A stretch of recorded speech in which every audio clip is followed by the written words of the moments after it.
Case study number 1. How the blockchain helps you send money everywhere. This is a bank.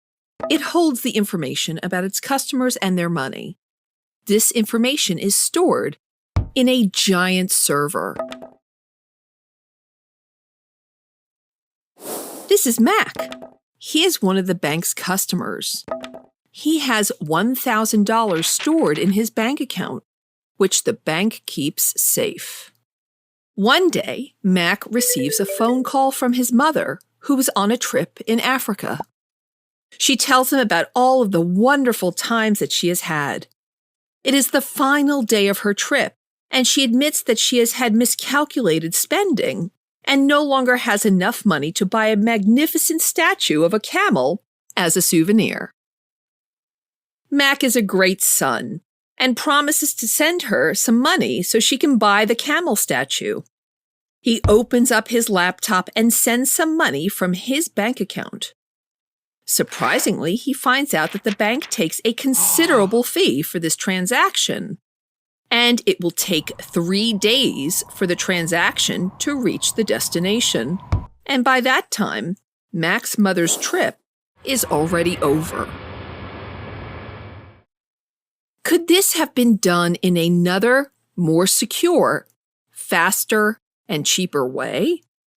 This is where blockchain and cryptocurrencies come in. Cryptocurrencies and their transactions are one of the most well-known use cases for the blockchain, which makes international banking a lot faster and cheaper. If the bank has one giant centralized server that holds Mac's and all of the other clients' information and money, then blockchain technology uses many different computers all around the world, known as nodes, each of which stores a copy of the information. This is called decentralization.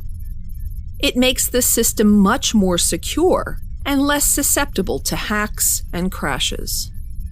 If one of the nodes in the network crashes, nothing happens because the other nodes that hold all of the same data are still running.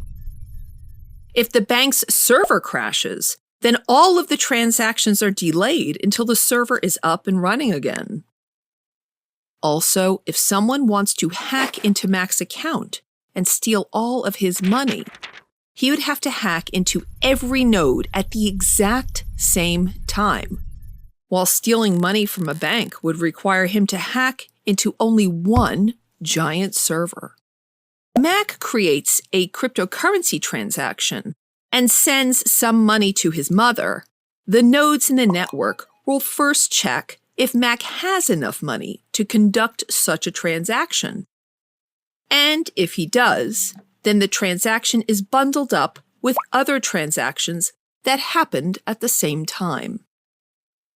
These bundles, known as blocks, are confirmed by nodes that, in addition to holding the data, create reliable seals to the blocks. These nodes are called miners, and the seals that they provide make sure that once the blocks are confirmed, no one can change the information in them afterwards. For this, the miners receive rewards in the form of cryptocurrencies.